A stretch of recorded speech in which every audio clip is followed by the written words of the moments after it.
Sir ఇప్పుడు ఒక fast few months నుంచి ఏఐ అనేది ఎక్కువ మేజర్ రోల్ ప్లే చేస్తుంది ప్రతి ఒక్క ఇంట్లో. సో ఒక చిన్న ప్రాబ్లం రాగానే ఏఐ ఓపెన్ చేయడం, నాకు ఈ ప్రాబ్లం ఉంది అని చెప్పేసి చెప్పడం, అది ఏదైతే చెప్తుందో అదే మెడికేషన్ని వాళ్ళు ఫాలో అప్ చేస్తూ ఉన్నారు. సో అలాంటి వాళ్ళకి మీరు ఏం చెప్పాలనుకుంటున్నారు సార్? అంటే ఏఐ అనేది ప్రాపర్ ఇన్ఫర్మేషన్ ఇస్తుందని కూడా మనం చెప్పలేం, అది ఒక మెకానికల్గా వర్క్ చేస్తున్న అప్లికేషన్. ఎగ్జాక్ట్లీ. అంటే పార్షల్లీ ఆన్సర్ మీరే చెప్పారండి. సో ఏఐ ఈజ్ ఆల్వేస్, అంటే అడ్వాన్స్మెంట్, సైన్స్లో అడ్వాన్స్మెంట్ ఎప్పుడు కూడా మనిషికి ఉన్న శ్రమని, మాన్యువల్ డిపెండెన్సీని తగ్గించడానికి మనం యాప్స్ తయారు చేస్తాం. దాంట్లో భాగంగా ఏఐ ఈజ్ నథింగ్ న్యూ. అయితే ఇక్కడ మనం గమనించుకోవాల్సింది ఏంటంటే it is an algorithm.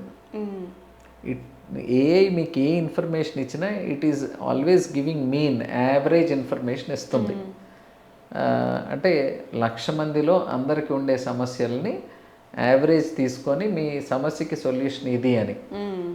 So health కేర్లో biggest problem ఏంటంటే every person is different from others. So వాళ్ళకి అడిషనల్గా ఇంకో ప్రాబ్లం ఉండొచ్చు, ఇంకోటి ఉండొచ్చు. సో ఏఐ ద్వారా హెల్త్ కేర్ సొల్యూషన్స్ అన్నీ ఉంటాయని నేను అనుకోను. మీకు బెస్ట్ రిజల్ట్ సొల్యూషన్ కావాలంటే మీ ప్రాంప్టింగ్ చాలా ఇంపార్టెంట్, నెంబర్ 1. నెంబర్ 2, ఇక్కడ అందరూ గమనించాల్సిన అంశం, హెల్త్ కేర్లో ఇంతకుముందు డాక్టర్ పేషెంట్ ఇద్దరే ఉండేది.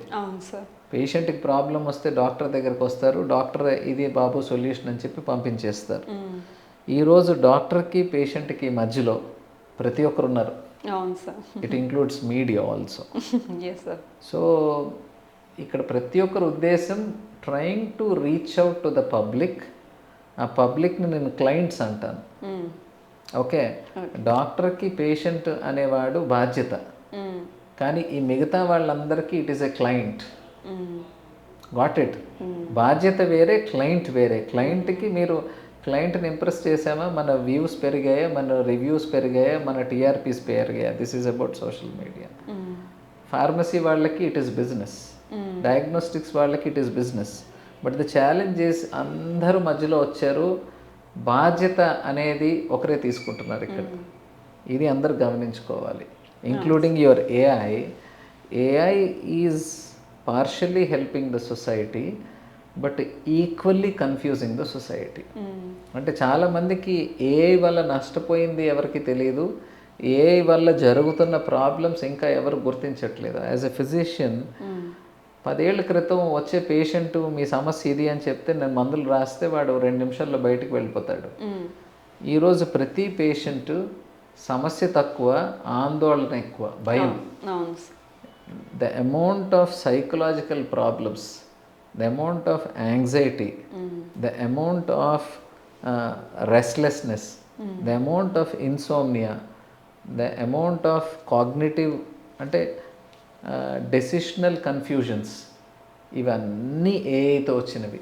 అంటే ఏఐ డైరెక్ట్గా కాజ్ చేస్తుందని నేను చెప్పట్లే, కానీ మీకు ఒక సమస్య వస్తే మీరు ఒక్కసారి ఫోన్లో పెడితే, మీరు ఒక సమస్య గురించి పెడితే అది మీకు 30 సమస్యలు ఇస్తుంది.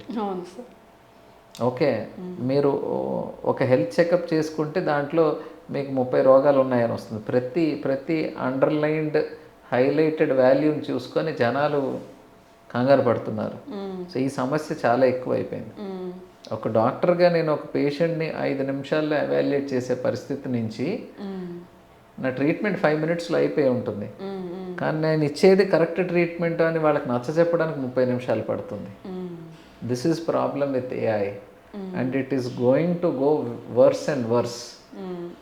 సో మనం AI మీద డిపెండెన్సీ మీకు డెఫినెట్గా ఉపయోగం ఎక్కడ ఉంటుందంటే 100 మంది చేసే పని ఇద్దరితో అయిపోయినప్పుడు మాన్యువల్ లేబర్ తగ్గిస్తున్నాం, బాగుంది. But the amount of doubts, మీ బుర్రలో ఒక విత్తనం నాటేస్తుంది, ఇది క్యాన్సర్ అవ్వచ్చేమో, అయిపోయింది ఇంక నీ పని, నీ జీవితం మొత్తం హాస్పిటల్ చుట్టూ తిరుగుతావు, ఇది టీబీ అయి ఉండొచ్చేమో. సో ఒక్కొక్క extra additional information which is not apt for you, నీకు సూట్ అవ్వని అడిషనల్ ఏ ఇన్ఫర్మేషన్ కూడా ఏఐ నీకు ఇచ్చినప్పుడు మీ మనసులో అది నాటుకుపోద్ది. So that is very dangerous what we are noticing. Yes. AI కావాలని చేయట్లే, it is an algorithm. Algorithm ఏముంటుంది, దానికి తెలిసిన ఇన్ఫర్మేషన్ మొత్తం గ్యాదర్ చేసి మేము ముందు పెట్టేస్తుంది. సో హెల్త్ కేర్లో పార్షియల్లీ కొన్ని సెగ్మెంట్స్లో AI is very useful. So అందుకనే మేమేమంటామంటే AI is an augmentation or additional weapon for a doctor. నేను మీ సమస్యల్ని క్రోడీకరించి ఒక దగ్గర పెట్టి దానికి సొల్యూషన్ చెప్పడానికి నాకు ఏఐ ఉపయోగపడుతుంది. మీరు ఏఐ ఉపయోగించుకోవాలి అనుకుంటే హెల్త్ కేర్లో you should be smart, otherwise you will fall trap. ఆ logic, it is a very fine tuning. ఇది అర్థం కాక, ఇది తెలియక చాలామంది చాట్ జీపీటీ అయి ఉండొచ్చు, గూగుల్ అయి ఉండొచ్చు, so they are getting misleaded. సో అక్కడ గొప్పగా సాధించేది కూడా ఏముండదు. ఇంకా ఇండియాలో I feel doctor appointment is easy, doctor consultation is cheap, you are 100 times better డాక్టర్ని అప్రోచ్ అయ్యి ట్రీట్మెంట్ తీసుకోవడం 1000 రెట్ల మేలు ఏఐ మీద ఆధారపడడం కన్నా అని నేను చెప్తాను. అవును అవును సార్. సార్ ఇందాక మీరు డిస్కషన్ చేస్తున్నప్పుడు లైక్ టీబీ గురించి కానీ దాని గురించి కానీ చెప్పారు.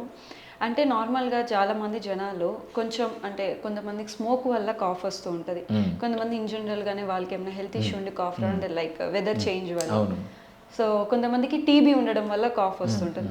సో చాలామంది ఏంటంటే నువ్వు ఎక్కువ దగ్గుతున్నావు అంటే నీకు టీబీ ఉంది అని చెప్పేసి అని అంటూ ఉంటారు. సో టీబీ ఉన్న వాళ్ళకి లక్షణాలు ఏమైనా చూపిస్తుందా సార్? కాఫ్ అంటే టీబీలో కామన్ ఇన్ జనరల్. ఇండియాలో tuberculosis, that to lung TB, pulmonary tuberculosis అంటాం. ఈ పల్మనరీ ట్యూబర్క్లోసిస్ ఆర్ ట్యూబర్క్లోసిస్ ఇండియాలో ప్రపంచం మొత్తం మీద మనకి one of the highest number of incidents ఉన్న కంట్రీ మనది. సో టీబీలో కామనెస్ట్ సిమ్టమ్స్ 4 అండి. ఒకటి దీర్ఘకాలికమైన కాఫ్, అంటే ఆర్ఎన్టీసీపీ గైడ్లైన్స్ ప్రకారం లేకపోతే టీబీ ఇండెక్స్ ఇండియా ప్రకారం అయితే more than 2 weeks of cough, 2 వారాల కన్నా ఎవరికన్నా దగ్గు ఉంటే టీబీ గురించి ఎప్పుడు ఆలోచించాలి.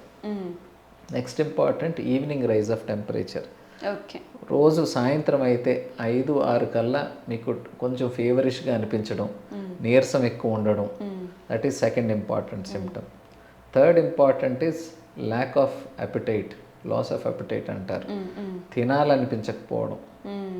నాలుగోది loss of weight, loss of weight, loss of appetite, evening rise of temperature and chronic cough or cough for more than 2 weeks. ఈ 4 సిమ్టమ్స్ ఉన్నప్పుడు ఎప్పుడు కూడా ఇండియాలో ఇండియన్ పేషెంట్ అయితే టీబీ అనే డయాగ్నోసిస్ ఎప్పుడు మన మనసులో పెట్టుకోవాలి. సో కామన్ ఇన్ఫెక్షన్స్ పరంగా. ఇన్ఫెక్షన్స్ కాకుండా కాఫ్స్ చాలా ఉన్నాయి. So reactive airway disease are bronchial asthma. So reactive airway disease అంటే ఎలర్జీస్ మనం ఇంతకు ముందు పోలిస్తే ఒక 20 ఏళ్ల క్రితంతో పోలిస్తే ఇప్పుడు ఎలర్జీస్ చాలా ఎక్కువ అయిపోయినాయి.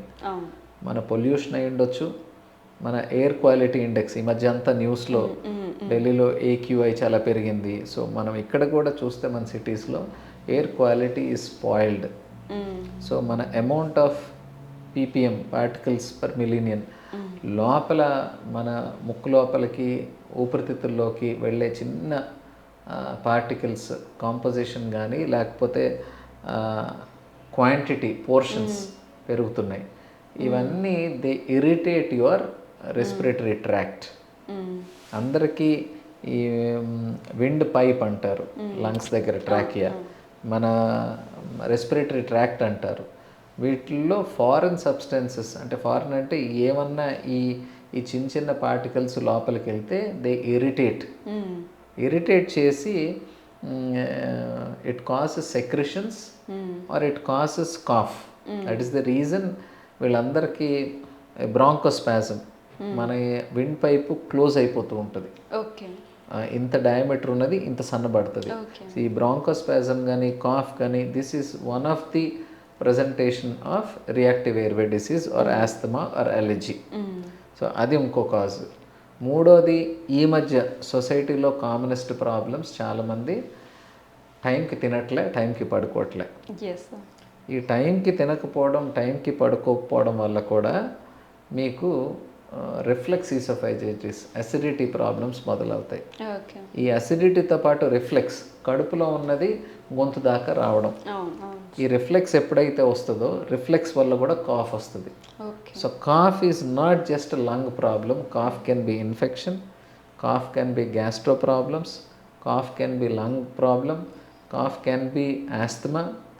సో మనం వీ నీడ్ టు, అందుకనే పేషెంట్ చెప్పేదాన్ని బట్టి, పేషెంట్ కంప్లైంట్స్ డ్యూరేషన్ బట్టి, పేషెంట్స్ పాత హిస్టరీ బట్టి మనం ఎప్పుడు డయాగ్నోసిస్కి రావాలి. ఒక కాఫ్ అనగానే మనం సిటీ స్కాన్లు చేసేయడం, ఎక్స్రేలు చేసేయడం కాదు. So we have to evaluate. Sir చాలా మందికి టీబీ అంటే ఇంకా లైఫ్ లాంగ్ ఉంటుంది, అది తగ్గదు అని చెప్పేసి అనుకుంటారు. అంటే ఇప్పుడు చాలా మందికి అవేర్నెస్ వచ్చింది సార్. లేదమ్మా.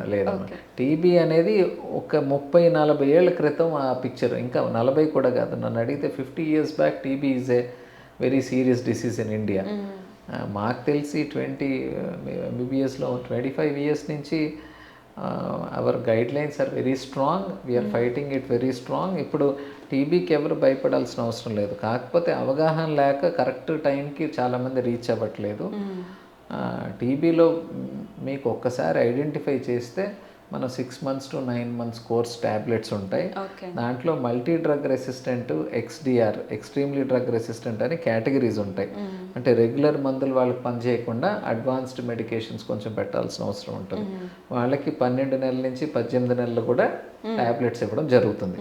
బట్ మీకు టీబీలో 99% కంప్లీట్గా క్యూర్ అనేది ఉంది. ఓకే. అండ్ టీబీ వచ్చినంత మనం మెడికేషన్ ఏదైతే ఫాలో అవుతుంటామో చాలా మంది ఆ మెడికేషన్ తీసుకుంటున్నా సరే సరైన జాగ్రత్తలు తీసుకోరు సార్. సో ఎటువంటి జాగ్రత్తలు తీసుకోవాల్సి వస్తుంది?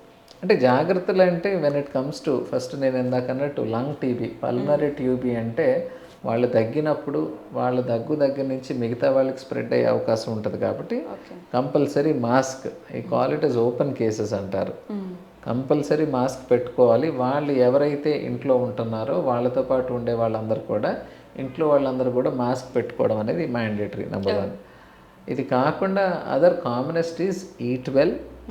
అండ్ మీరు క్రమం తప్పకుండా ఏ ఒక్కరోజు కూడా ట్యాబ్లెట్స్ మిస్ అవ్వకుండా కంటిన్యూస్గా మీకు డాక్టర్ చెప్పిన కోర్సు దట్ 6 to 9 months మీరు పూర్తి చేయడం అనేది మీ సక్సెస్ ఆఫ్ ద ట్రీట్మెంట్ ఈ పాయింట్ మీద ఆధారపడి ఉంటుంది. అందుకనే గవర్నమెంట్ కూడా they have put some schedules, dots అంటారు, డైరెక్ట్లీ అబ్జర్వ్డ్ ట్రీట్మెంట్. సో ఎవరైతే విలేజెస్లో అంగన్వాడీ వర్కర్స్ ఉంటారో, సోషల్ వర్కర్స్ ఉంటారో, వీళ్ళకి ట్యాబ్లెట్స్ ఇచ్చి డైలీ వాళ్ళు ట్యాబ్లెట్స్ తీసుకుంటున్నారో లేదో వీళ్ళ కళ్ళతో చూసి అవి టిక్ పెట్టుకుంటారు. సో టీబీని మనం కంప్లీట్గా ఎరాడికేట్ చేయడానికి గవర్నమెంట్ ముందుకొచ్చి గవర్నమెంట్ తీసుకున్న చర్యల్లో ఇది ఒక భాగం. Okay. It is about patients also have to take responsibility.